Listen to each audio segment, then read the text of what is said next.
ॐ सहनाववतु सहनौ भुनक्तु सह वीर्यं करवावहै तेजस्विनावधीतमस्तु मा विद्विषावहै। ॐ शान्ति शान्ति शान्तिः। समस्त जनकल्याणि निरतं करुणामयं नमामि चिन्मयं देवं सद्गुरुं ब्रह्मविद्वरम्। ॐ श्री चिन्मय सद्गुरवे नमः। योगेन चित्तस्य पदेन वाचा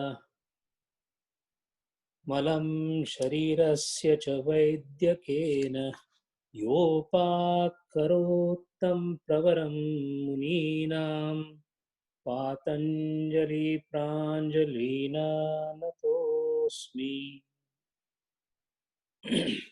Hari Om.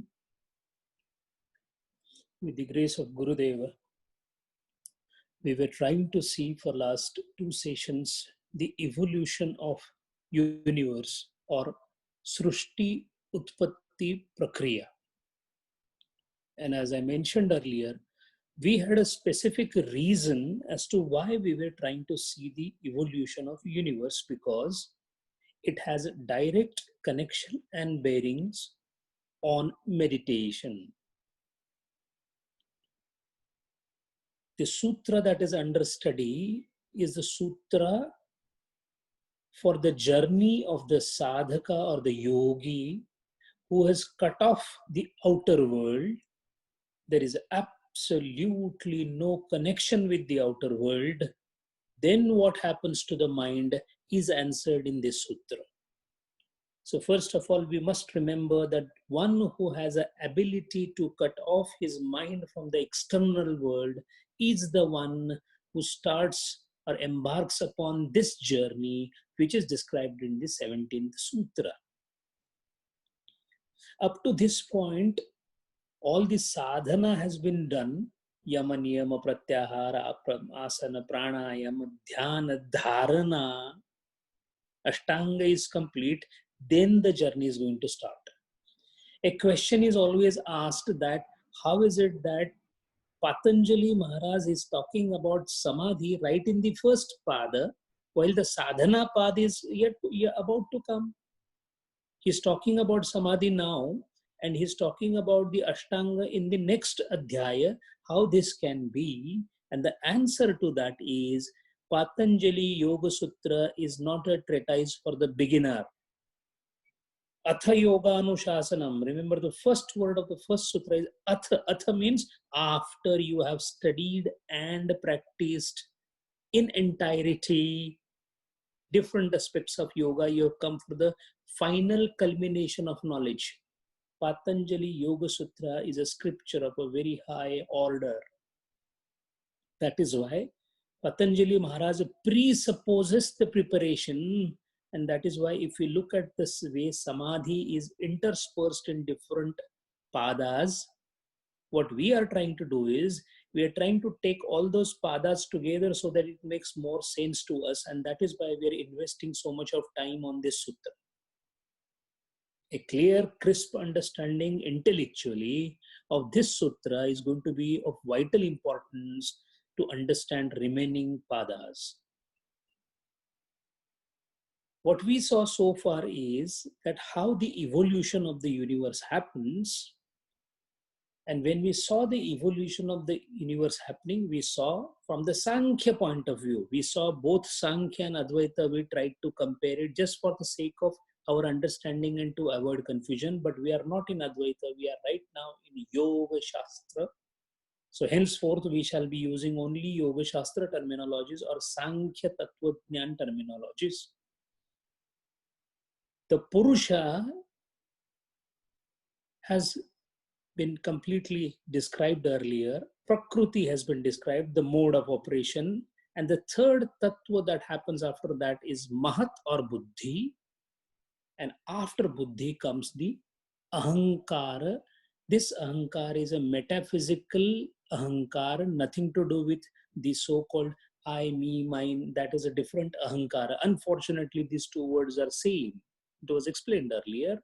But the Ahankara that is described here is the sense of identity.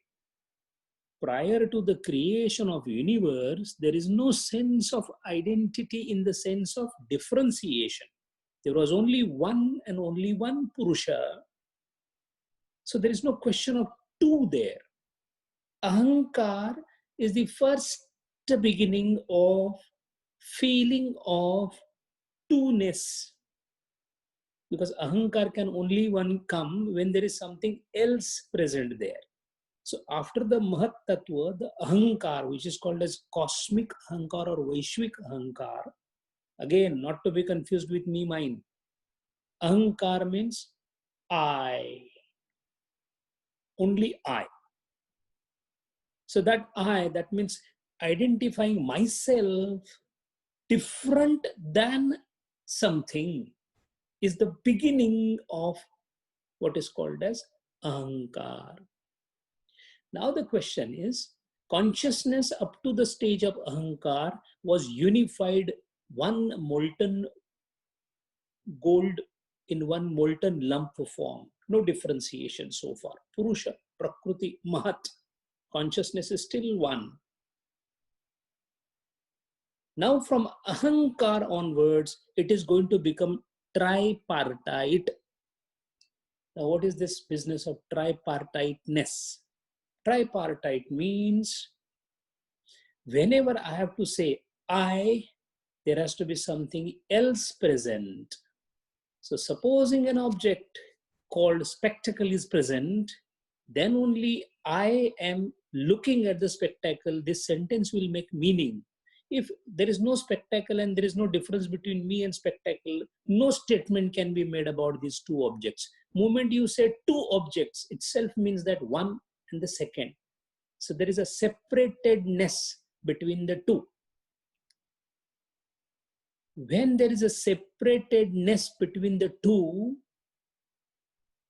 that is where what is called as bifurcation first happens. Me and him, me and around me. So Ahankara, the fourth tattva of Sankhya Tattva Jnana, divides apparently. It's not a clear division. It is an apparent division of consciousness into perceiver and the perceiving object. The object to be perceived and the percipient, pramata, one who perceives that which is to be perceived. These two are formed. Now this is a bifurcation, but the bifurcation is not complete. It has to be a trifurcation. What is this trifurcation? The object may be separate, I may be separate, but there has to be a connecting link between the two. Perceiving participant, object, and the connection called perception. All the three have to exist together. This is called tripartite division of consciousness. Me as Dr. Jadhav, whatever you call it, you all as other participants. So second part, and we are able to recognize each other as separate. So connecting link between you and me. Now these three are defined in Sanskrit terminology in Shastra in different words. The me in this is Adhyatmika. You in this is Adhibhautika. And the connecting link is Adhidaivika. Adhyatmika, Adhibhautika. Connecting link between the two is Adhidaivika. So the consciousness up to the stage of Ahankara in evolution of universe as per Sankhya Tattva Jnana is unified. Now it becomes tripartite as percipient, object to be perceived, and the mode of perception, or adhyatmika, adhibhautika, and adhidaivika. Out of these three links, it is the adhidaivika link which is a consciousness that connects two different object and subject. Adhidaivika is a link connecting object and the subject, the percipient. Why this is being explained is, this is what the state we are in. We are in the state where we consider ourselves as the percipient. Entire world is to be perceived through the method or the channel of perception. Now the channel could be modified by the senses. That is why I have an eye to see. But eye is an instrument. Seeing is an act. So there is an object, adhibhautika. There is a subject, me, adhyatmika. Seeing, adhidaivika. This tripartite consciousness is what my perception of the world is. That is what makes the world exist. If this tripartite consciousness is not there, world does not exist. Please try to understand the conceptual or fundamental aspect behind it. What is the aspect? What is world? The world has to be perceived. Otherwise, there's no world. What you don't perceive doesn't exist. How can it exist? So whatever you perceive, if it exists, and for perception you require these three things, and these three things are not there, that means the world will not be there. Now perhaps this throws little more light on Gaudapada, who said Ajatavada. According to the Ajatavada, world has not been created. Why they say world has not been created is because in the unified consciousness stage, no differentiation is there. When there is no differentiation, where is the world? So Ajatavada person asks, in fact, Samartha Ramdas uses a very cryptic and a mystic one-liner. He says, Agaje घडलेची नाही त्याची वार्ता पुसशी काही. Why are you asking me about something which has not happened? Happening, the world has come into existence only after a tripartite consciousness. If I am residing in unified consciousness, and if somebody comes and tells me the world is existing, then what will happen? I will laugh at it, saying that what, it has not happened only, sir. Why are you thinking the world is there? This is from the Ajatvada point of view. Then comes the question, if it has not happened, then why there is a session in the morning? Why are you speaking? Actually, I'm speaking, you are hearing, and there is a satta, there is a satyata into this, authenticity into what is happening. That is where the veil of Maya comes into the picture. The mirage that is happening true at the moment, because the eyes are used to the water in the mirage. To remove this mirage, the eyes have to be purified for the vision. That purification is possible only when you upgrade yourself from the lowermost manifested stage and slowly move upwards and reach a point where the ahankara started. At that point, you will come to know that world is not existing. So does that mean that such a person who has reached the ahankara stage back again of Purusha, where there is no tripartite consciousness, for him the world has not happened, so will he be behaving recklessly in this world? Will he be in this world or not? What will be happening? No. He will still see the world, but he will be able to see the world from our standpoint, sitting at his standpoint. Let's take an analogy to understand this statement. There are 9 or 10 children playing with each other.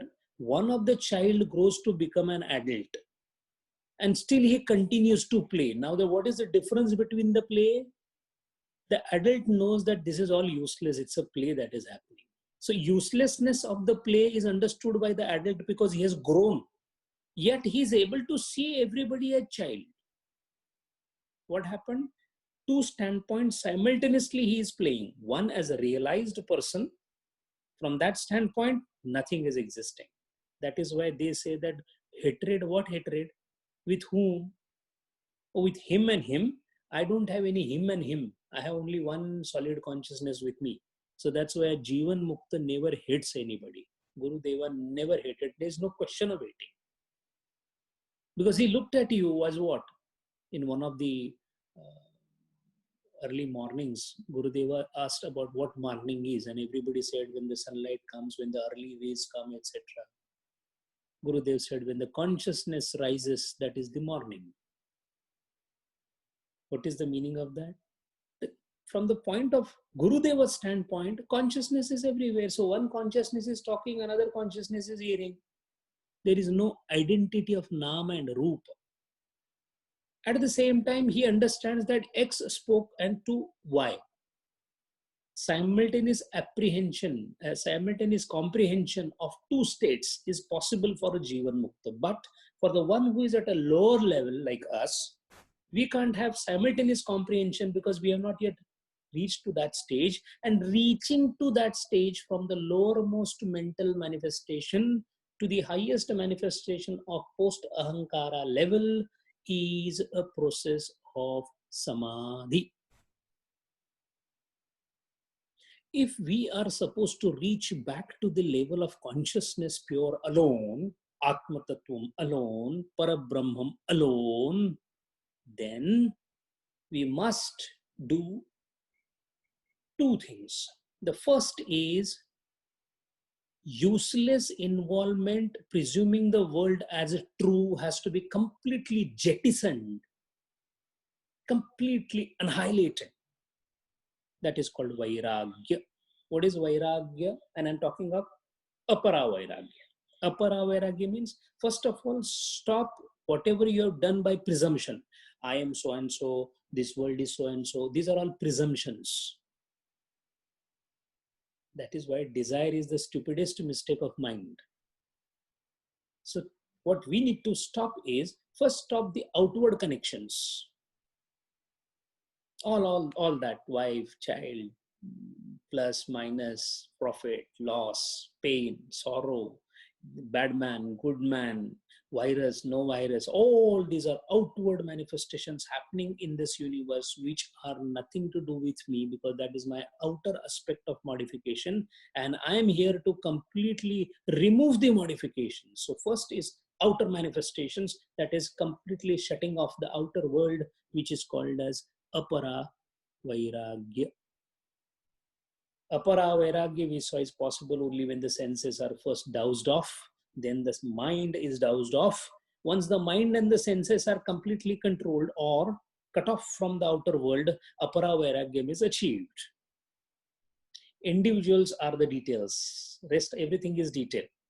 What about the sex desire? What about that object desire? All those are minute details. What is important is none of the sense organs, that's indriya, including the mana, shashtani, indriyani, mana, is cut off from the outer world.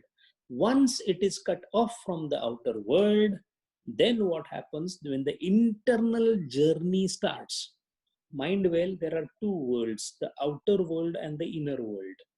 The outer world is obvious manifested world, which we are all participants into it, and we are trying to negate that world so that vairagyam comes into us. That is why sadhana chatushta in the beginning is told to us, because first thing is viveka, understand what is outer, what is inner. That is vivek. I got angry because he said something to me. This is an outer world manifestation. If you get grossly involved into it, there's no way you can go inward. Instead of clearing off the world, shut off the world. That is better, because now you need to come inside your own chamber. because there is a lot to be cleaned inside the chamber than the outside the chamber. Outside chamber, you don't need to clean. You just extricate yourself from the outside chamber. In the world, don't try to clean the world. Just extricate yourself from the world. Let the world go that way. Why? It is Ishvara who is the Niyamak Tattva for that. That is the reason why we say no gossiping, nothing. Doesn't matter what is happening to the virus, how many died, what happened, this happened, that happened, China doing this, that doing this. This is all externality. Consciousness being projected on the outside world is the wastage of energy. There is a lot to be done in my own house. So all outward things are to be completely jettisoned or kept to minimum possible. That is the reason why the ashramas came into existence. Why sannyasi is supposed to be the ruling prince of the world? Because he's not interested in what is. When Vivekananda was in Parivrajaka Vrata, do you mean to say that he was not aware of what was happening in India? Britishers were ruling, revolutionaries were there, Indian National Congress was getting formed. All that he was aware of. Consciously he kept himself away from it because he knew the limitation of this social work. There is a much higher work called spiritual work to be done, and a spiritually elevated person can do enormous amount of social work. Why? All the social workers took inspiration from Gurudev or from Vivekananda. So once you start your journey inside the mind, which is the internal journey, that is where this sutra comes into the picture. Now, let us juxtapose what we have learned in Sankhya Tattvajnana, evolution of universe, and these 4 words. Now has come the time to interpret the 17th mantra. In terms of manifestation, we saw it started from consciousness, and the lowest manifestation is Drushya Pancha Mahabhuta and Jiva. We all agree to that? Because we saw how Trigunas are formed from Sattvagunas, Jnanendriyas, from Rajoguna, Karmendriyas, from Tamoguna, entire Pancha Mahabhuta is formed. Grossly, this much we have understood. Akasha, Vayu, Agni, Jala, and Prithvi, these Sthula Pancha Mahabhutas, and Sthula means which I can feel. This is a Sthula Mahabhuta. Analyze this, give it to a physician or a physicist or a chemist. He will not call this as a handkerchief or a Sthula Mahabhuta. He will dissect, and he will say, oh, there are carbon particles into it. And it has a valency of 4. It is into covalent or whatever kind of bonding. See, now he's talking about the chemical language. Where is carbon into this? I can't see it. Give it to a physicist, he will say that, oh, this is nothing. There are lots and lots of vibrations here of subatomic particles. So this is all made up of neutrons, protons, and electrons. Where is the proton? I can't see it. No, it's not a question of you seeing it or not seeing it. Your inability to use your sense organs is not a proof that the world has ended there. Otherwise, at a sthula level, gross level, the world would have ended. It doesn't. In fact, it begins there. So the Sthula Pancha Mahabhutas are the first thing that we encounter. Now, this sutra, which talks of 4 words, Vitarka, Vichara, Ananda, and Asmita.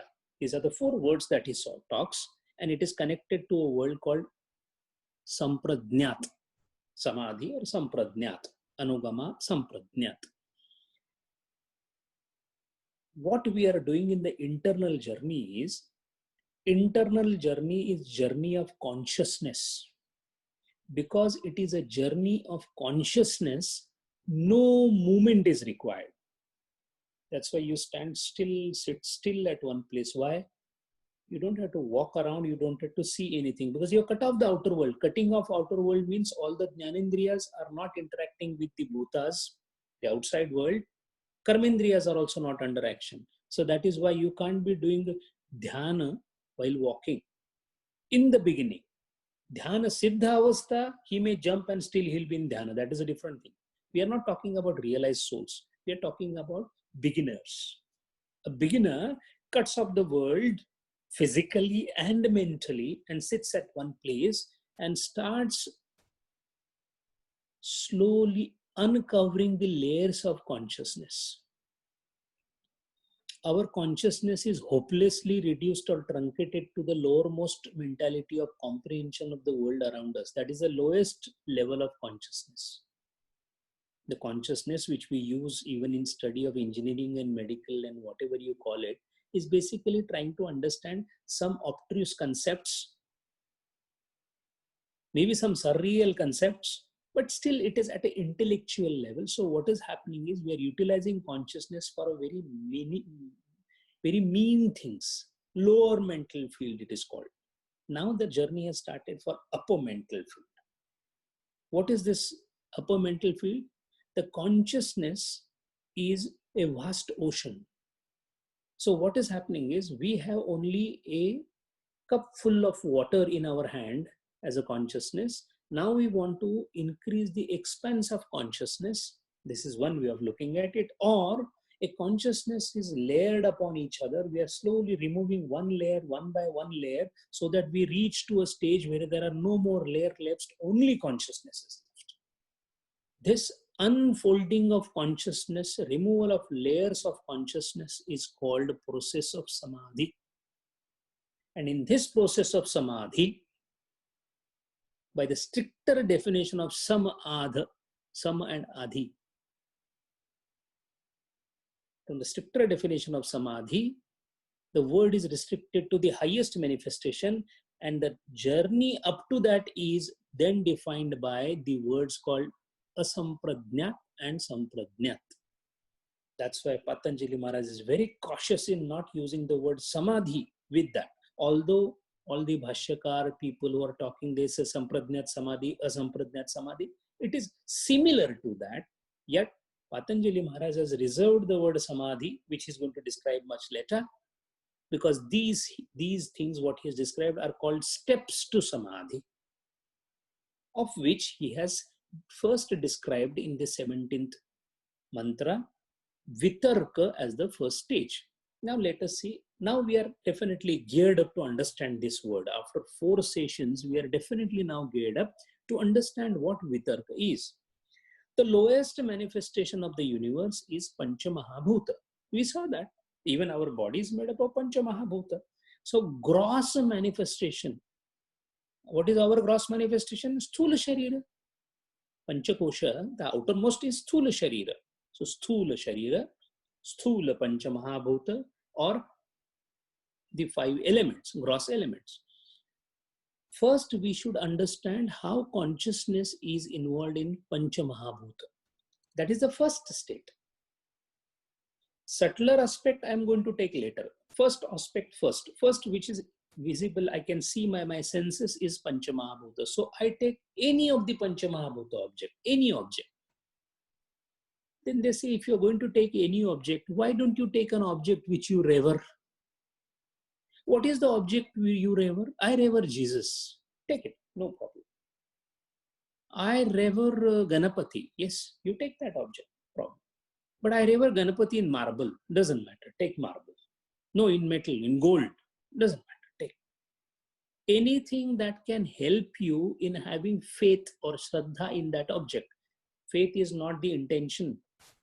It is just a medium. So take any object. Now, what have you taken an object? Let us say I am a very different person. I want to take this object as a fountain pen. You may call it a pen. This is my object of meditation. It can be. So I've taken this object for meditation. Means what I'm doing?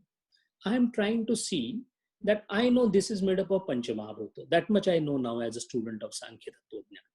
If I know this is made up of Pancha Mahabhuta, I want to see how the Pancha Mahabhutas have interacted with each other to create this. Somebody would say that what is there to see? It is a fountain pen having these parts. There is a black, there is a green part. No, these are what is called as Nama and Rupa, grosser aspect. I'm not interested in grosser aspect because anyway I've cut off from myself from the world. I am now interested in finding out the deeper aspect of Pancha Mahabhuta into it. How does that look? So what I'm going to do, I'm going to as if question the object, question the pen, the ball pen, show me your nature. This questioning is called Vitarka. Visheshena tarkete iti vitarkaha. Visheshena tarkete, a special inquiry is being made now into the nature of the object. And how do you do that inquiry? There are different ways of doing inquiry. One is I can ask, but I can't, this doesn't respond, so I can't ask. Second is I will subject to this to chemical laboratory to see exactly what is this. This is a subject of inquiry. Yes, physics, chemistry is definitely an inquiry. That is also an inquiry. But that inquiry will lead me up to a point where I can know the microscopic details of this object. What a physicist will tell me that this is made up of proton, electron, neutron. What a chemist will tell me that this has got carbon into it with whatever those bondings, etc., etc. And that's all. It stopped there.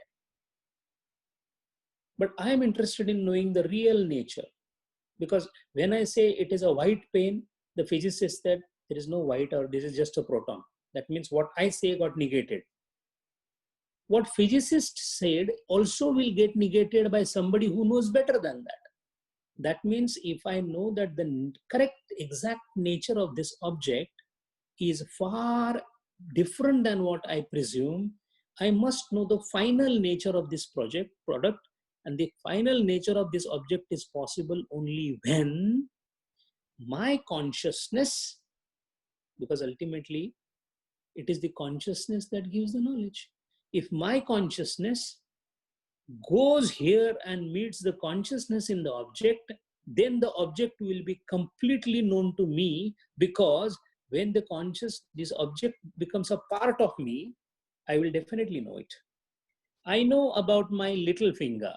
It is a part of me. So I don't have to really understand anything. Intuitively, I know this is my finger, it moves. How does it feel when you move it? Only I know, nobody else knows in this world. You may be having the same little finger, but this little finger, this means mine, because my consciousness is residing here. So my consciousness is limited to my body. So I can't be knowing the wall behind me, because that's a different consciousness. But my own consciousness, I know very well. And not only know, I exist with it. Similarly, the object which is called Vishnu, Murti or Shaligram or whatever, if I want to know it completely, I must unite my consciousness with the object. This methodology of uniting one consciousness with the other consciousness is called Dhyanam. And when the consciousness of two things will meet each other, when there is a continuous link established between the two, this link is called Adhidaivika. We saw Adhidaivika some time back.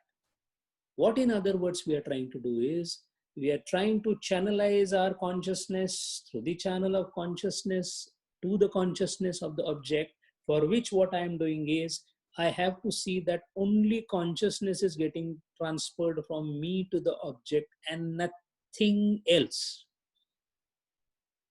When I try to transfer the consciousness, immediately I realized that the Shaligram which I took, I bought it in 1967. What happened? Consciousness got diverted. The link is broken. When I'm sitting for the Dhyanam of Balakrishna as a Murti in front of me, I'm sitting there and suddenly I'm feeling that after the Dhyanam, I'll be going first to the office. What happened? The Dhyanam got broken. The consciousness link is Taila Dharavat Samana Pratyaya Pravahena Dirghakala Yad Asanam Tad Dhyanam.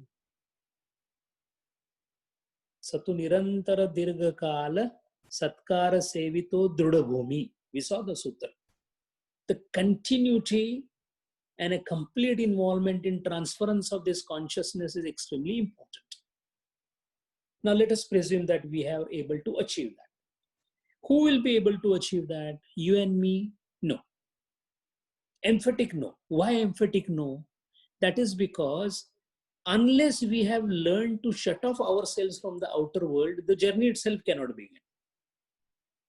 See the idiosyncrasy about people who say, I'm sitting for 1 hour in Dhanam.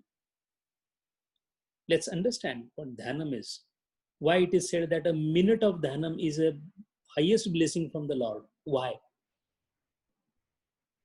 That is because unless the mind's or the consciousness diffraction the movement outside is completely cut off, for which you need to first practice the cutting off of the outer world. So unless the Vivek and Vairagya is there, fully developed, apara Vairagya, there is no way, there is absolutely no way of doing dhanam and getting into this business of what is called transference of consciousness. And we, like a monkey, hop from sadhana, from one sadhana to another sadhana within no time. So the first thing is, we are not able to concentrate on the work which we do in the office. Where is the question of doing concentration in this transference of consciousness? So first is what is called as outer things are to be first done. That is called as chitta shuddhi. Viveka vairagya shamadamadi shataka mumukshata. Tivra mumukshata ichha. After shamadamadi shataka conquering, yama niyama everything. Now the simple diet that I take every day, even though I'm diabetic, I can't stop taking anything which is sweet. That is my control or yama. How a person of this stature can do that? You see Gurudeva's lectures, you will realize he's used one word. Nishchaya, for one particular, hold on to one idea, he says. What is this holding on to one idea? Holding on means nishchaya. That means everything else stands nil and void, null and void. This nullification of everything else is required for one thing to be pursued. That is why Viveka, Vairagya, and then this Antargata journey. Let us presume that it is done, and that is when only we can study this mantra. The sutra says that after you start concentrating your mind, sitting at one place, completely cutting off the external world, the first thing you focus is on physical object or the lowermost manifestation of universe, which is Pancha Mahabhuta, which is called Vitarka. We saw that. Now, once this transference of consciousness is practiced for a longer time by a penetrating intellect, which is seasoned by cutting off or developing apara vairagya, what will happen? He will see the true nature of the object that he's meditating upon. And mind well, when you cook the rice, you don't have to eat all the rice to know that it is cooked. Only one morsel is enough. Similarly, one object and the fulfilled concentration on this object is enough to know all the Pancha Mahabhutas or the gross objects. So the first thing what happens is, you identify your consciousness with the consciousness of all Pancha Mahabhutas. All Pancha Mahabhutas. This is called Savitarka Sampradnyata Samadhi. Savitarka. Savitarka means you're questioning the gross nature. So it is called Vitarka. Why Savitarka it is called? Because initially when you are trying to focus on any object with a complete concentration on that object, you come to know all about the Pancha Mahabhutas and the inner constituents of all the objects that are there in the universe. But you have a feeling distinctly in your mind that it is you who are observing, and the observed is the universe. You may be focusing on a small object, but later on the object, because we are going into the inner nature of the object, the moment you enter into the inner nature of the object, the outer smallness, etc., the dimensions are dropped. Now there is a direct connect between me and the Sthula Pancha Mahabhutas. Once this process happens, then I reach a stage where all the Pancha Mahabhutas bear open their nature to me. That means I intuitively understand the nature of all Pancha Mahabhutas, and there is a distinct feeling that remains that I am observing the intricate inner nature of all Pancha Mahabhutas. Then I get engrossed into these Pancha Mahabhutas. I get so engrossed into the consciousness of Pancha Mahabhutas that my consciousness is transferred completely to those Pancha Mahabhutas. When my consciousness is transferred completely to the Pancha Mahabhutas, I lose the connection with time and space. This is very critical point. Try to understand this. I am aware that I am looking towards an object. That means I am trying to keep my consciousness intact so that I can apprehend this consciousness. But as more and more of my consciousness will be transferred to the object, less and less realization of me as an observer will remain in me. When the observer completely transfers himself into the object, where is the observer then? Observer is in the object. The observer is in the object. So there is an object itself becomes an observer. Initially, I was the observer, this was the object. Slowly the object started becoming observer because my consciousness started getting transferred here. And I started becoming what? As good as an object, because observer power is no more here. When this completely happens, then because I am no more an observer, my comprehension of time and space is lost. When time and space comprehension is lost in such a concentration, then the same Samprajnat Samadhi is called Nirvitarka Samprajnat Samadhi. Consciousness focusing on an object of worship or object of concentration, whatever you call it, which is called Dheya. When the consciousness gets completely transferred, the idea of time and space is obliterated, and then that is why majority of the times those who are in dhanam, they do not know how much time they were in dhanam, and that leads to a different problem. And the problem is, because this is like a log of wood now, consciousness is already transferred, I'm not even aware of the hands that are in the clasp condition, I have folded my legs, and that is why physical effects come on the body, something like you develop, there is some arthritis, there is some joy, because they are in a particular condition. Normally they're supposed to be moving in order to be properly mobile. And that is why in such a condition, your body may suffer because you are not aware of the physicality of the body. Why? Consciousness is no more there. Another aspect of this transference is, as your consciousness starts getting transferred into the object, your individuality is at stake. You are no more an individual that you thought you are. There is a conscious feeling of me inside me as me is slowly getting lost because you're transferring the consciousness, and that gives to a big shudder inside. It's quite a frightening feeling.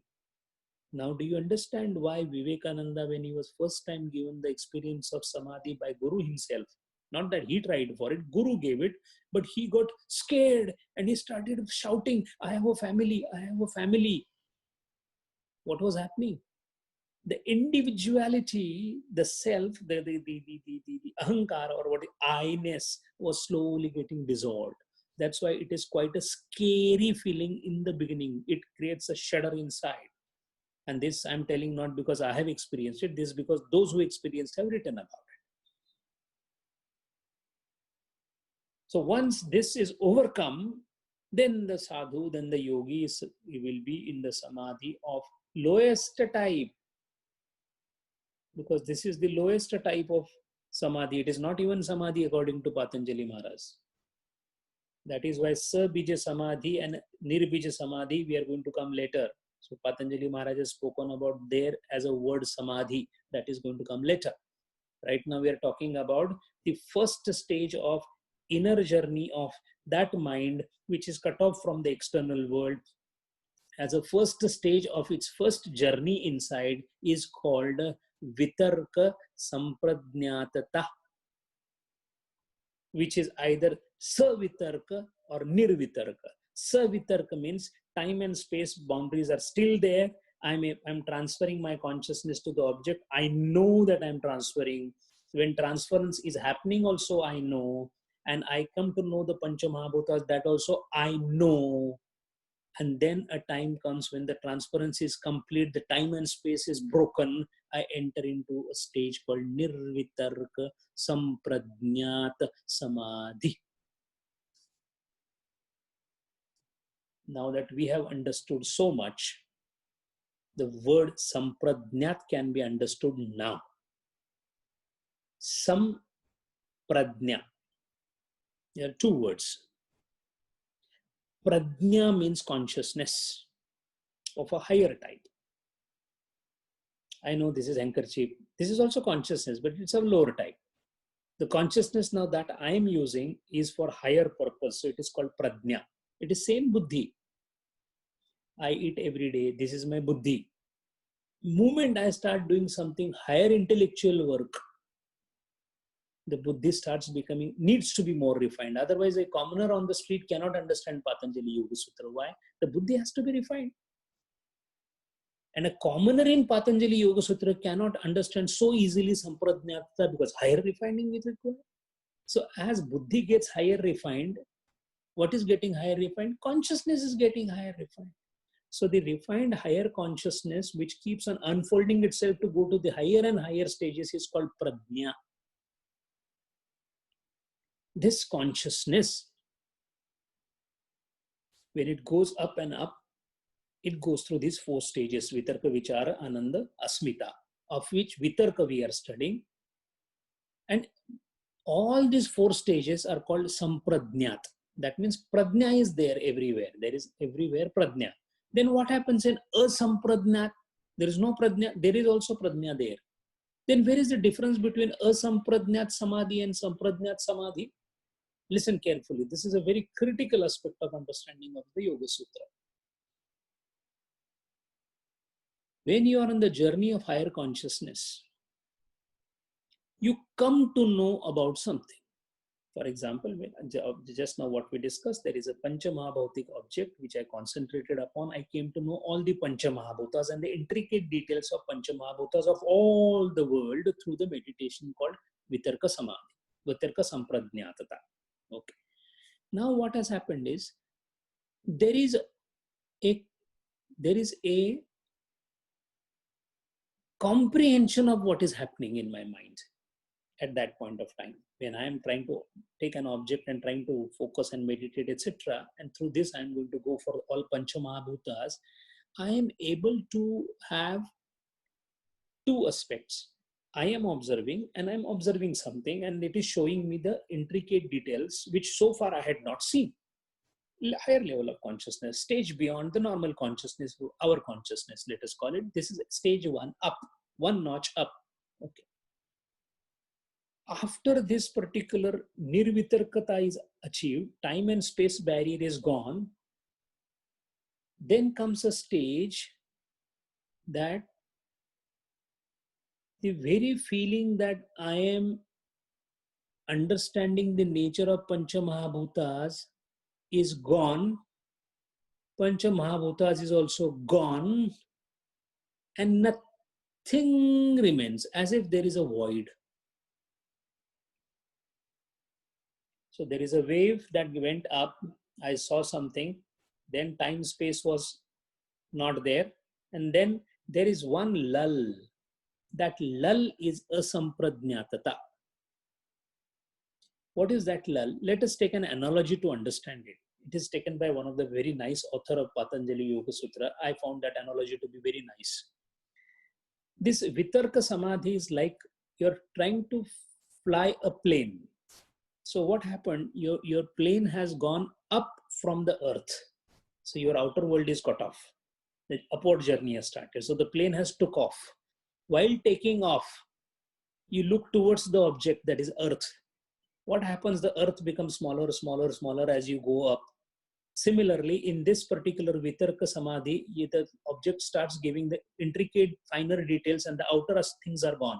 The intricate inner details in the true nature of Pancha Mahabhuta you start seeing. As you go up, when you enter into Nirvitarka stage, suppose you are flying up high the plane and you come across the cloud. In fact, the cloud is the right word because it is called Megha. And we are going to come what is called as Megha Samadhi is going to come. Megha means cloud. Now, when the plane goes into the cloud, what happens? For the time being, the pilot does not see the earth down. Nothing is seen. What has happened? Nothing has happened. Something has come where he's not able to see anything, do anything, nothing. Then he emerges again out of that. Moment he emerges from the cloud, again everything becomes clear. Now imagine this state of when you are not in the cloud, you are in Sampradnyat Samadhi. When you go into the cloud, it is called Asampradnyat Samadhi. Again you come out in Sampradnyat Samadhi. What does this mean? It means every time Sampradnyat Samadhi alternates with Sampradnyat Samadhi till you reach to the higher stage. Now, in the Savitarka stage, then I go to Nirvitarka stage, then I go into a lull, which is a Sampradnyat Samadhi, and emerge into a different level of experience because the height of the plane goes further up. So I have crossed the cloud, but I have not come to the same plane. I have gone to the higher plane. That next plane is called Vichar. I hope I am able to clarify the stages of Sampradnyat Samadhi. Recapitulate, we started from an object, concentrating on an object to know the Panchamahabhautik nature of the object so that all Panchamahabhutas are known to me, which is the lowermost manifestation of the creation, which is the lowermost Samadhi. Dhyana is the lowermost Samadhi. That's the beginning. As we go up, as we go ahead with the concentration, when the consciousness gets completely transferred, the time and space barriers are lost. The yogi loses the track of time and space because time and space is in mind, and the mind has transferred the consciousness so that the time and space are gone. That is called Nirvitarka Sampradnyatata. After Nirvitarka Sampradnyatata, Asampradnyatata comes. A phase comes where nothing is happening, only to emerge into the next stage. That means we are alternating states. One state where you know or you are aware of what is happening. Second is you are not at all. There is no awareness at all. From mind point of view, there is awareness, but from mind point of view, there is no awareness. So Sampradnyatata, Asampradnyatata, next stage of Sampradnyatata, Asampradnyatata, next stage of Sampradnyatata, Asampradnyatata. So between Vitarka and Vichara and Ananda and Asmita, there is Asampradnyatata in between.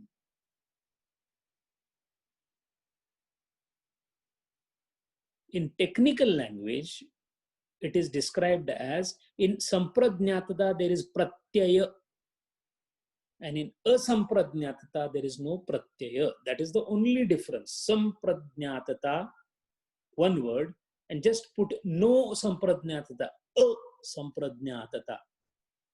Pratyaya Virahita, it is called. Now you all must be imagining a stage-wise moment of consciousness going up. Mind well, each stage is extremely difficult and each stage can bring you back to the point zero. So suppose I'm meditating, I'm into the Vitarka Avastha now. With a Savitarka Avastha, I'm meditating, I may fall back. When I fall back, again I understand you, me, myself, my wife, everything. You're coming back to the Vishwa Pratyaya at the lowest level. Again, you sit in the dhanam. So what is the meaning of this? Keep trying. Keep trying. Abhyasam. How much abhyasam will do? How much you will succeed? It depends upon what are your purva samskaras. Why purva samskaras? Because you have cut off the outer world. But for the inner world journey, your samskaras might just spring forth and bring you back from the whatever you are trying. So that's why Shastra does not encourage us on trying for samadhi or trying for dhanam. It says first cut off everything, then sit. Otherwise, you are bound to come back. So a person like me, I'm not talking of you all, but at least a person like me should not be sitting for dhyana right away, because Lot of sadhan chatushta abhyasam has not been done. So if I try to sit for dhanam, what will happen? My mind will bring back. My mind will not take me to the interior of this object which I am taking in front of me. I may play with my mind. That is called bhavana, not bhava. Bhavana means, oh, I'm sitting in front of a Krishna. How nice Krishna is. Krishna, Krishna, please Krishna help me. These are all games of the mind, sir. This is not meditation. Meditation is that penetrating focus of the consciousness, ray of consciousness that starts the transmigration towards the object. That doesn't come so easily. Let us take an analogy. You have an instrument by which you are supposed to sharpen the pencil, but the instrument is so dull, so you may keep sharpening it. What will happen? Nothing will happen. You may get a feeling that I am doing something, but the sharpening will not happen because the instrument is not sharp enough to cut the pencil. That instrument sharpness comes only when the outer aspect is properly taken care of. So first is Vivek, Vairagya, Charitra, Chitta Shuddhi. Charitra means what? Repetitive impression of good vasanas leads to the formation of good character. The very fact that you are listening to Yoga Sutra itself means we all had a good impression, samskar in our past birth. That's why you feel like early morning getting up and listening to this. There are millions who are sleeping in the bed. Why not? There is no impression, there is no samskar of that kind in their mind earlier. So what it means? It's a process. Don't go by the time barrier, the kala of our type. Our 70 years for us is a very big time. In a Yoga Shastra, 70 years is a second. It is nothing. Why? Amtin manushya sahastreshu. What the Lord is saying, are thousands of people kachit yatati siddhaye. Where try, and in that again very few come and meet me. Why is he so selective, and why that rarity is there? People of Gurudeva's stature are called noble souls. Why noble? Noble means rare. In chemistry there is noble gases. These argon, xenon, they are called noble gases. They are rare. Rare means it's so difficult. So simultaneously, we must remember that unless my exterior is clean, my internal journey cannot begin. So that is why the first journey that I undertake after obtaining apara vairagya, because if I don't obtain vairagya, again my mind will be pushed towards that. Suppose I have no interest whatsoever in food. Now one object is over. Mind will not go towards food. No, but what about the women? And again, another object that also I want to remove. Then the third object is I want to be very famous in this world, so that people will say how erudite scholar you are, how many books you have read. Again, the mind will go there. These stupid obstacles that the mind has created, or we have created over umpteen number of years in the past. That is why Swamiji says, matter vesture is nothing else the catharsis of vasanas. This is catharsis. Catharsis means extinguish them, finish, fulfill them, get them out of your way. To get them out of way is vairagyam. And vairagyam is possible only when Vivek precedes it. Why? Before doing anything, you must know that what impression. It's not a question of me trying a new thing.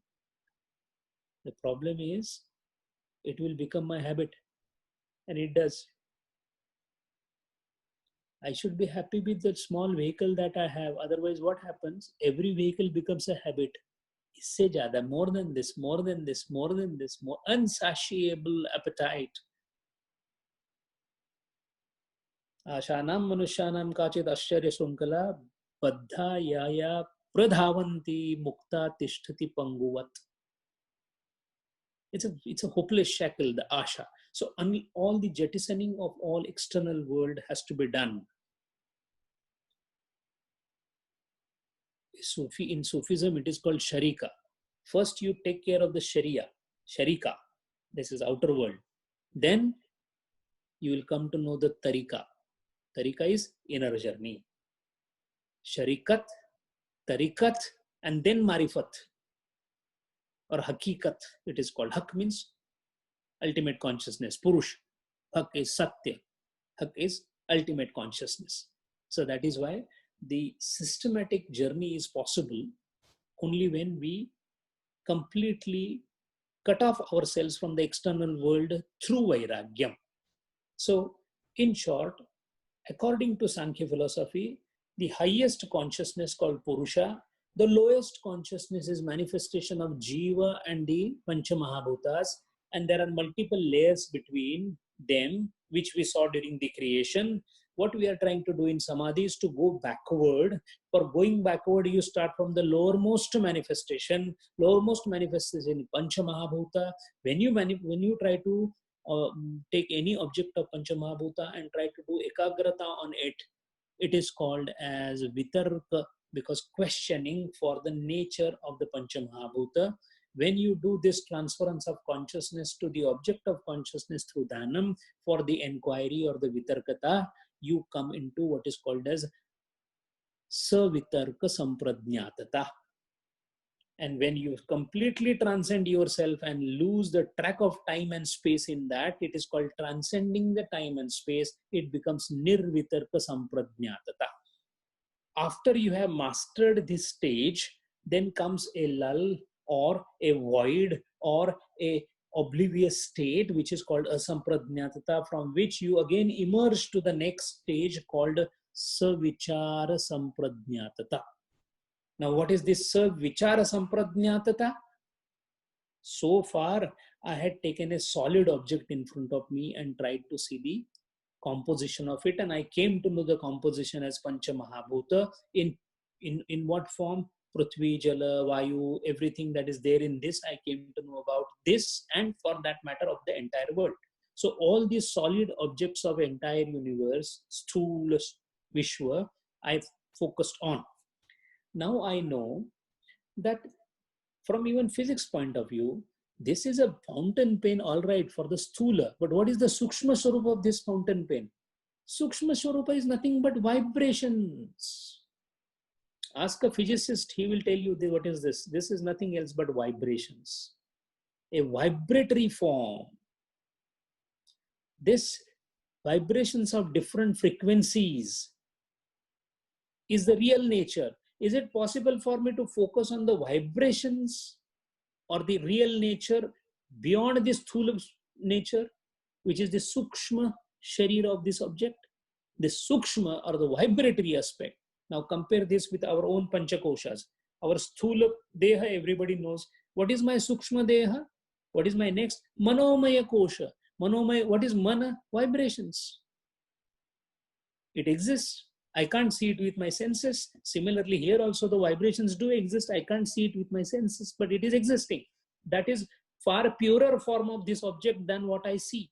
So when you try to focus on these vibrations, which are called as Tanmatras, we saw Tanmatras. The Sthula Mahabhuta has come from the Sukshma Mahabhuta, which are Tanmatras, the purer form of precursors of this gross state. The microscopic vibratory aspect of originator of the Sthula Mahabhutas, which are called as Tanmatras. In physics language, it could be called as pure vibration. That way, what is everywhere? It is nothing else but vibration. Energy, mass, energy. We all know that. So the mass is the gross aspect, energy is the subtler aspect. So now you start focusing on subtler aspect. When you start focusing on subtler aspect, it is called Savichara Sampradnyata Samadhi. So far we have only seen two things. One is gross manifested Pancha Mahabhautik Vishay. First object of meditation, lowermost meditation possible. Next, we go to the next consciousness, go to the next level. The Sukshma appearance of all that appears as gross. The Sukshmata behind it, Tanmatra, the energy aspect, the vibratory aspect, you focus on that. Now you will ask me a question, how can you focus on something which you are not able to see? The one who has focused on the gross object, his consciousness develops the power to go into the vibratory aspect, not me and you. Each further level presupposes qualification in the previous level. So one who is in the previous level gets the next level. Now, do you understand why Gurudeva used to go again and again for meditation in the night? For the whole night, he used to meditate on what? On this. All the yogis are trying to go from stage 1, 2, 3, 4. And mind well, we are still in Sampradnat Samadhi. Then there is an Asampradnat Samadhi. Then we go to what is called as Nirbija Samadhi. Atma Tattvam is beyond that. The intense white heat of meditation which Gurudeva describes is still to come. It is still further away. So this is the process of. So today we have seen first word of 17th mantra. Last 4 sessions we prepared the ground for this mantra. Today we have seen only the Vitarka Shabda out of this. So Vitarka. So Vitarka, Vichar we just entered. We will elaborate on Vichar into the next session. And then all these 4 are important because we will have now a clear idea of what this so-called Samadhi is, what is this unification, what is this world in the Bhagavad Gita when Lord says, they come to me. Come to me means where do they go? Because these are all colorful words in Bhagavad Gita. If you just understand the Vachartha, then Bhagavad Gita is just read. It will not be understood. To understand Bhagavad Gita properly, the shlokas, this understanding is important. That what is Lord trying to show? As we go forward, you will also realize how is it that he showed the Vishwarupa. What Vishwarupa he showed, a yogi understands it at a higher level of consciousness automatically because he has the intellect, which the Lord says, Divya Chakshu. I will give you Divya Chakshu. What is that Divya Chakshu? This is the beginning. This is the beginning of going towards that Divya Chakshu. From that height, Kutastha, top of the mountain, everything is seen as a crystal clear clarity. Right now, we are at the lowermost level. In fact, what we are trying to understand and study is the lowermost Samadhi or the lowermost level of a yogi, which is far highermost for people like us. But we must see the expanse of the kaleidoscope of how the whole thing is settled in this Patanjali's Yoga Shastra. We will see more about Vichara. We have seen Vitarka. We'll see more about Vichara into the next session. Om Purnamada Purnamidam Purnat Purnam Mudachyate Purnasya Purnamadaya Purnameva Vashishyate.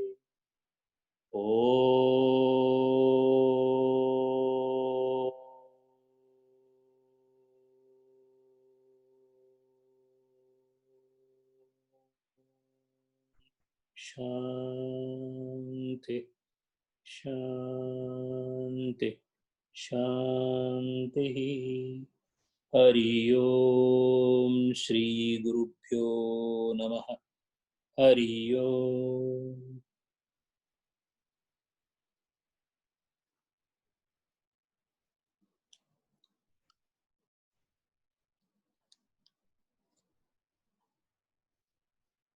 Open the floor for questions if someone has questions. Sanjay ji, nobody seems to be muting. I'll ask a couple of thoughts. One, Yes. when we are choosing the object of meditation and it has a symbolic value. So, for example, if there's it's a murti of one of the gods, then what you think of that murti is not Panch Mahabhutas, right? You basically think about the symbolism of it. So you focus on the symbolism or the material aspect or both? When you start focusing on any object, you may be starting with the external aspect of the object. Supposing if you don't take the murti and instead you take a fountain pen, then what will happen? You will not be thinking of Lord's glories, but you'll be thinking about the writing aspect of the fountain pen. So these are called as external aspects of that object. The consciousness first traverses to the external objects and then slowly moves inside when what is called as a nam and a rupa is fallen off. It falls off. So similarly here also, when you are meditating upon Lord, you cannot meditate upon Lord with all its constituents. For example, when you meditate upon Balakrishna, what will come to your mind? Either one of his acts as a Balakrishna or as his butter or his Yashoda Mata or his, so what is happening is there again different aspects related to that particular object will come to your mind first. But your ability of concentration, if it is powerful, you will hold on to any one of that. And when you hold on to one of that, later on that one is also dropped off. So that is called going into the interior of that particular object. Now, the aspect of going into the interiors is possible only when you have some linkage or some impression on your mind about it. So all the people who are in Bhakti Rasa, they are not interested in achieving any goals of consciousness or anything. They just say that let me be into the thought of the Lord. So they keep thinking about that Lord, then so much so that person of Suradasa's stature, the Balakrishna comes and plays with them. And then they say that, oh, don't hit me here. It is, it is hurting my eye, Balakrishna. How can you do that? Now that is called as you transforming into as if it is a live scene that is happening. So incidentally, what is happening is when a metal object becomes a live object and starts playing with you, it means you have also yourself transferred into that object or you have gone close to that object. So initially it is the external features. You transcend that, go to one single feature, you transcend that and it becomes featureless. And that featureless itself means these are the stages of transference of your consciousness. In another analogy could be when you're focusing on a particular object, even now you may get that experience at a very crude level. When you're trying to do dhanam, or let us say when you're trying to do your office work, sometimes you have definitely experienced that in the office work, you suddenly realize, "Arey, kitna time ho gaya, samajh mein nahi aaya." Because you've been doing that work, something which you liked, somewhere you became happy. That is all because of the concentration, not because of the results that you are getting of that work. Work is just a medium. Similar thing happens here as you start focusing external aspects, and that is why it becomes easier to focus on external aspects if they are close to or they are dear to you. You love them. That is the reason why we take the murti of our Ishta Devata in front of you. For example, if you don't like Shiva, you like Ganesha more, better take Ganesha. It is easier. It is like taking an optional subject in the examination in the university, which is your good subject you always take. Others you try to put it for option. And why this good or bad? There is nothing good and bad. This is because your previous births have given that inclination to you. So that is why some people say that I don't need an object.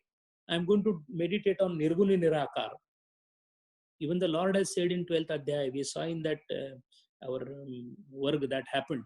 It is difficult. Lord himself says, Klesha Karaka. Lord says it is difficult. But there are some people who directly go on Nirguna Nirakar, they focus. There's nothing in front of them. Just imagine. Try even imagining by closing your eyes that Nirguna Nirakar. You can't even imagine it. And they focus on that and they go into Samadhi. So it all depends on the sadhaka's preparation. But focus-wise, you can go from the external aspect either way. External aspect is the first stage you will anyway encounter. And then you move forward. Hari. Hari.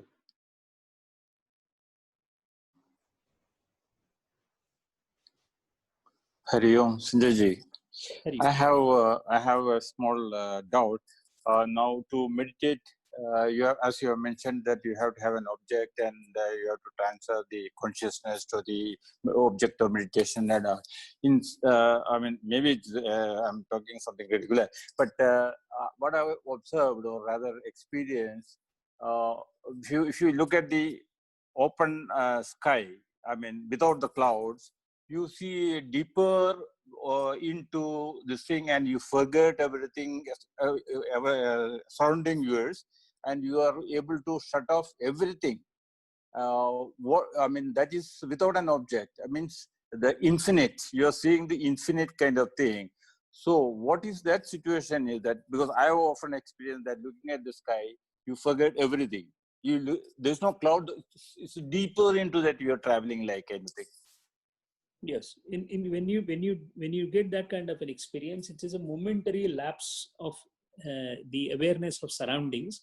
That is simply because the consciousness is getting concentrated. Whenever the consciousness gets concentrated on anything, even for a moment, the sign for that is you forget everything else. So forgetting everything else around you itself means that you're focused on one object.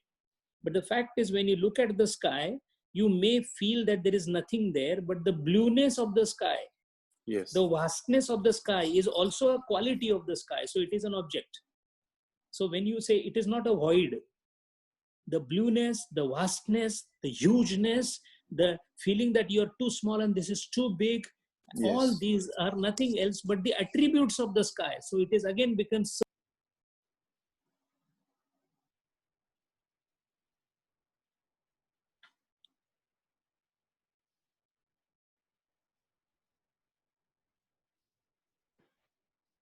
Yeah.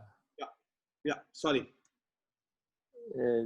The last part is missed out, that audio, Sanjay ji. Sanjay ji, you're still muted for some reason. Sorry. is it now? Is it okay? This is okay. The last Yeah. part that you, yes. Yeah. That So the vastness and the blueness that you are yeah, seeing, yeah. yes. So vastness, blueness, etc. is still an attribute, an object. The object in your case of a sky is a huge object, but it is an object. That's why forget about focusing on Nirguna Nirakar. Even imagining Nirguna Nirakar is difficult. Those are very, very fortunate souls because of their yesteryears and yesterbirth sadhana. They're able to do Nirguna Nirakara sadhana, which is very, very difficult. Not that even this Saguna sadhana is so easy, but comparatively. I can give an analogy in a different words. How many of us can actually eat a raw rice and a raw wheat?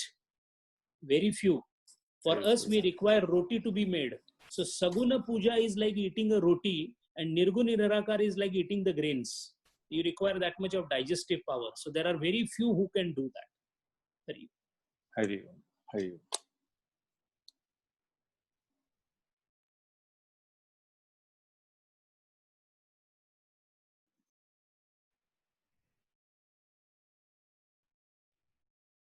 Sanjay ji, last small clarification, two minor points, and I'm waiting if someone.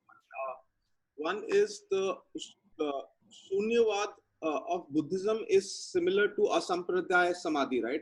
This is where No, the no. difference between the two. And the second question is the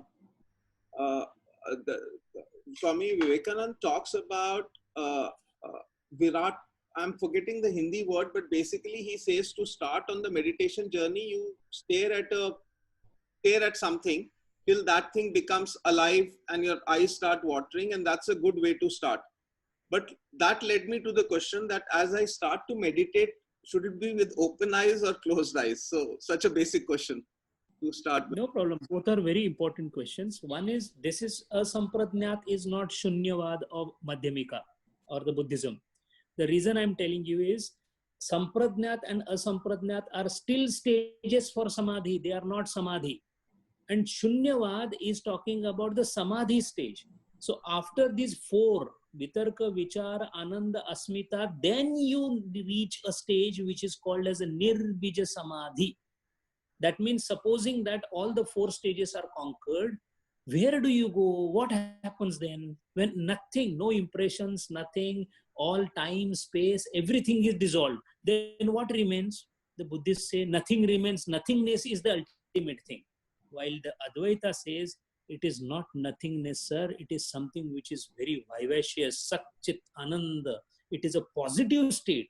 The only difference between Shunyavad and Brahma is one is positive connotation, one is negative connotation. I'll give you a small analogy for that. You ask anybody what is life, he'll say जिंदगी कुछ नहीं है, बिल्कुल सब बेकार है, सब बेकार है, सब बेकार है, zero zero zero. और किसी एक अच्छे आदमी को गुरुदेव बोले जिंदगी बहुत बढ़िया है, क्या खराबी है उसमें, सब खुश है सब. What has happened? One is positive interpretation without getting involved, one is negative interpretation without getting involved. So that is a Shunyavada versus Brahma Jnana at the highest pinnacle. Right now what we are seeing is, it may sound that we are trying to see Samadhi. They are called also Samadhi by normal names because they are higher states, but still they are not comparable to the final state.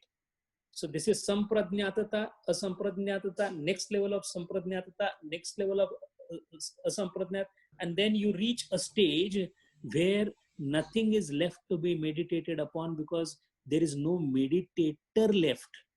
There is no meditation left. What is left is only pure consciousness. And this much complicated philosophy, Sufi says in one single line, अब खुदी के बाहर हूं इश्क कफनी पहन कर हर रंग में चोला रंगा दीदार अपना हो गया. That is Atma Tattva. Hari. And the second question, sorry, I couldn't get it.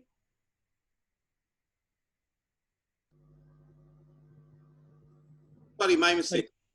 The second question was open eyes or closed eyes in the context of Vivekananda ji talking about concentrating on something and eyes watering. Yes, if you are trying to follow the your own deity and you are in your puja room, then there is also a possibility that with open eyes you can see the murti, and then you can, the process is same. By open eyes, some people feel that if I adorn the deity properly and then I slowly get into the dhanam, then it is quite possible that you start feeling the emotion starts reverberating with the Lord, and then those signs of Bhakti Shastra, that is again a separate subject of study, where you get romancha, you get study kampanam, you start getting watering of eyes. These are the early stages of that. Or you can do it with the closed eyes also, because even closed eyes also water. When Ramakrishna Paramahamsa's statue was installed, the murti was installed for the first time, samadhi, the ashes were interned, puja was being done. And for the puja, the main person was, of course, Swami Vivekananda.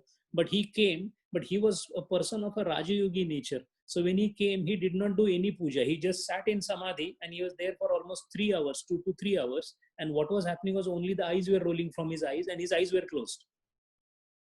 So it depends upon what you feel is comfortable for you. And comfortable for you means what your previous sanskaras tell you. You will always, the water will find the way which is easiest for the water to flow. Similarly, a person, the sadhak or the yogi, will always opt or adopt for the way. That is why Guru ki karni Guru jayega, chele ki karni chela. He will listen to the Gurus. We can always listen to Sadguru, our Gurudev. But when we do our own sadhana, we will be having our own experiences and we will move accordingly ahead. Hari.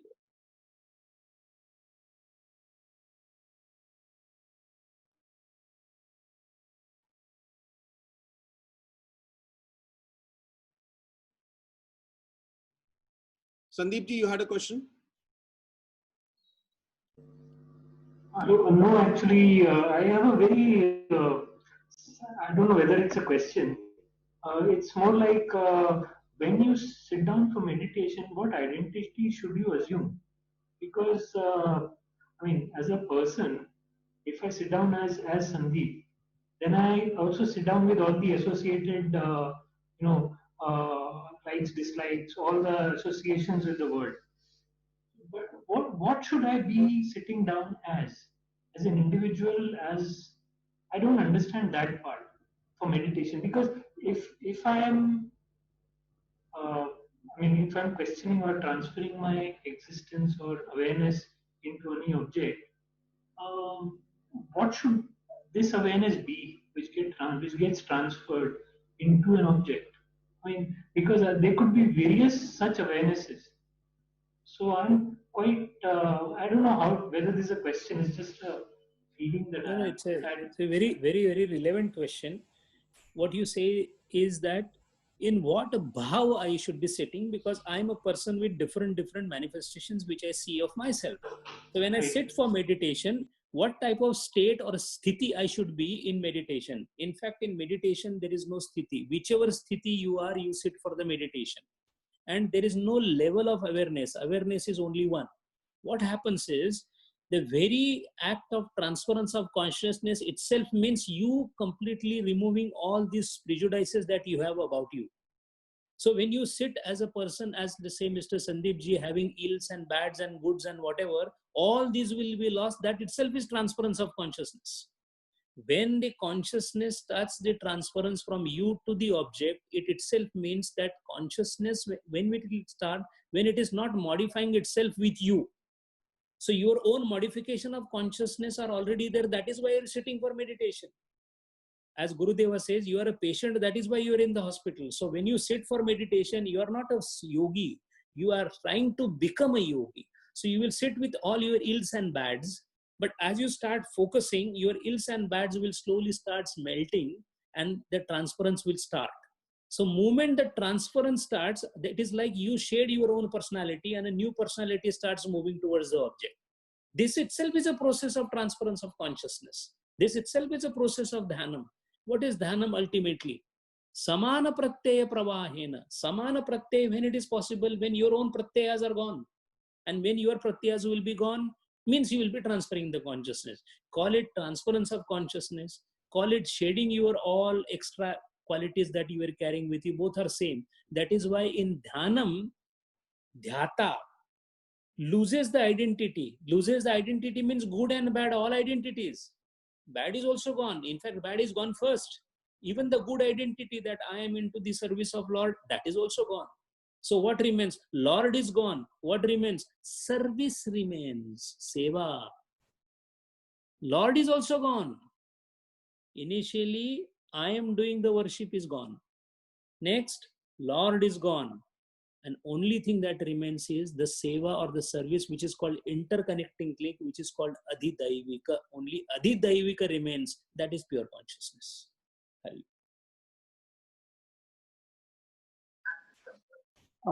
Sanjay ji, just one Ji. question. Ji. From Savitarka, where we had objects and time and space and consciousness exist, right? Yes. We move to Nirvitarka Sampragnata, right? Yes. Where Yes. the I-ness completely merges with time and space. Yes. And people forget how long they're in consciousness. Right. Now, then we talked about Samprajna, Yes. right? Which is a higher type.